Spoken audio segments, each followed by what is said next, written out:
Afternoon, everyone. Lots of news going on this week with all the Trump appointments, all the news out of that, as well as market news, crypto news, all kinds of things. So, wanted to show you what we're showing on DeepNewz and a lot of the improvements we've made.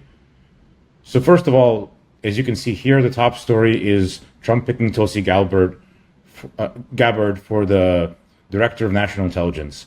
That's the agency overseeing other intelligence agencies. Very big deal, really interesting story. Earlier today, John Thune was elected the Senate Majority Leader against Rick Scott and other sort of, candidates that were maybe more preferred by the more Trump people. Trump nominates Marco Rubio for Secretary of State. And in news that just broke an hour ago, the FBI raided the house and seized electronics from Polymarket CEO Shane Copeland.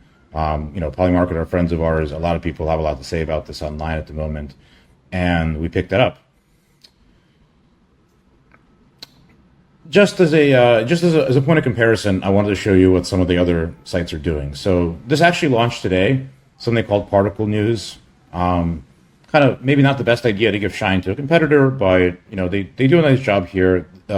This site was sort of talked about for a long time, and it finally launched today. Their app came out of beta, and this was done by basically some Twitter execs, pre-Elon, to be clear. Very big difference there, but people who help run Twitter launched this app that is also an AI-driven news aggregator, which you can really see the difference.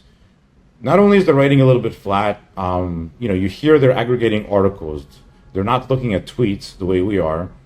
They're looking at mainstream publications. And as such, you're not going to see the Polymarket story here at all. You're going to see it's pretty good. It's pretty neutral. It's not, the New York Times version, which I don't even have to look at to tell you that's going to be crazy. But, you can use this. Look, I'm not going to show the app. Obviously, nice UI. They put millions of dollars into development. Nice looking app. Probably pretty good. But by contrast, here we're going to show things much faster with a lot of sources. So, for example, if you look at the story about Shane Copeland, you're going to have all of the Twitter sources that you like. This is going to have hundreds of people talking about it by the time it updates. Right now, we've got maybe 40 or so. You can sort of see actually in sort of the Grok news, you can see just a flow of stories about the arrest and everything, like I said, from mainstream news to aggregators to commentary, and we're going to have that. I think we're going to have a little bit more more analysis here as well as that comes in the story. Maybe that's something that a lot of people have told us might be interesting. Is right now we're basically sort of seeing what happened and showing the sources, but we could show a little bit more analysis here as well. Remember, this is all done automatically by AI. As you see, we've sort of tweak the UI a little bit. You can listen to the article live, kind of makes sense for a short article like this. So that's going to generate it on the fly. It takes a couple seconds, but, now it's going to go ahead and read you the article. FBI raids Polymarket CEO Shane Copeland's home, seizes electronics after Trump prediction. The FBI has raided the Soho residence of Polymarket CEO Shane Copeland and seized his phone and electronic devices early Wednesday morning, according to sources cited by the New York Post. This action comes a week after the decentralized prediction market platform accurately forecasted President-elect Donald Trump's election victory, outperforming traditional polls. Sources close to Copeland have described the seizure as political retribution for Polymarket's correct prediction. Yeah, and that's it. It kind of tends to generate a short article with the main points. Because that obviously in an update, I think as more information comes in, the model is going to write something longer, maybe 3 or 4 paragraphs.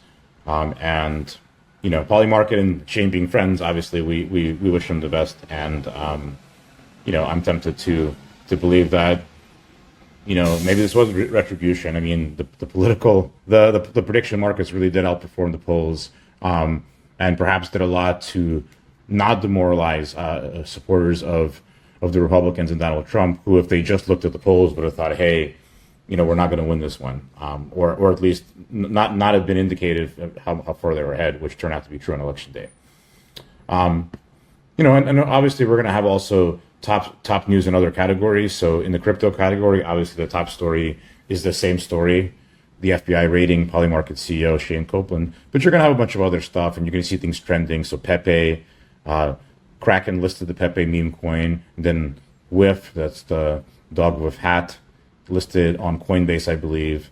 Well, the FBI, that's going to be again the Polymarket story. So you're going to get this kind of stuff in every category. And one more new feature I wanted to show you is we have this like week recap so far. This one, unfortunately, is a little bit out of date. It's 6 hours ago, so we missed all this big stuff. We should probably update it more often. But again, it's supposed to be a week so far, so it's not really something that needs to be updated every 20 minutes. But here we say, okay, contrast to our site, which is very focused on the recency, let's just sort of show the overall top stories, the biggest 10 or 12 stories across topics for the week so far. And obviously you can get that for previous weeks. So for example, for the last week, obviously you're going to see the Donald Trump's historical election, with the stock markets rallying, Bitcoin up, etc. I mean, you were there, you remember. And then for this week, the top story is going to be the Republicans officially securing the House, all of these appointments, these Trump appointments, but as well as other things that maybe, you might have missed. Trump expected to halt the TikTok ban, kind of a big story yesterday, but already, perhaps a little bit forgotten today with even bigger news today. The strategic Bitcoin reserve was a big story earlier this week. Trump names Elise Stefanik as UN ambassador. Again, big story on Monday. But also you'll see it's like some other stuff, crypto, entertainment, etc. I know a lot of companies are holding back on announcements in general this week. So it's kind of a slow week in business, partly because, everyone's sort of giving space to all of these Trump appointments and sort of the shift in the administration, that sort of thing. So there's going to be a lot of that. But that gets naturally woven in. So if you looked at our previous recaps on weeks ago, that's going to be a lot more mixed. But we can go ahead and see what are the top stories right now in stocks. So let's just take a quick look at that. Again, this is all live, right? So obviously that makes sense. BlackRock's Bitcoin ETF hits, a lot. I mean, Bitcoin is, again, on Polymarket, you can check is Bitcoin going to 100,000? Probably. The odds are likely. We'll see. We'll soon find out. This was a big story earlier yesterday, I guess. Spirit Airlines preparing to go for bankruptcy. So I guess, stock market is up for most, but perhaps not for all. And we're going to see, you're going to see all of these stories, right? You're going to see announcements with Shopify, Spotify, Rivian. You can go ahead and see, again, the top stories in politics, which is going to be mostly Trump appointments, but some other stuff. If this is too much for you, you can go ahead and check in on tech and AI. Probably, again, going to be a little bit slow. Some announcements, obviously, about Elon Musk's supercomputer. But I think we're going to have a lot more announcements in AI once the dust clears. Everyone's sort of waiting for the OpenAI announcement about their next model. But, people are just sort of waiting, for political stuff to clear. So probably pretty accurate. And that is it. Sports we can see. Some people care about sports. So cool. Well, anyway, so that's it. As you can see, the UI is a little bit different. We have a bit more stories, a little bit more structure. You can hear any story, the audio version now on the website as well as the app. And we have these weekly summaries and a couple other features. So check out DeepNewz. And remember, this is all going to be sourced from the best of X with pretty minimal delay. So when things are being discussed, when they're trending, when something's a big story on X, you're going to see it on our site. Of course, you can use X directly, but maybe you don't follow the accounts. And this is just a good way to catch up on what's happening and sort of join the conversation and also sort of see those tweets that are relevant as well. All right. Thank you. This is Wednesday afternoon, November 13th. A big day from a big week. Not as big as last week, but still a lot of stuff going on. Probably will be a lot more stuff going on tomorrow. So go ahead and check in on DeepNewz and let us know what you think. Bye-bye.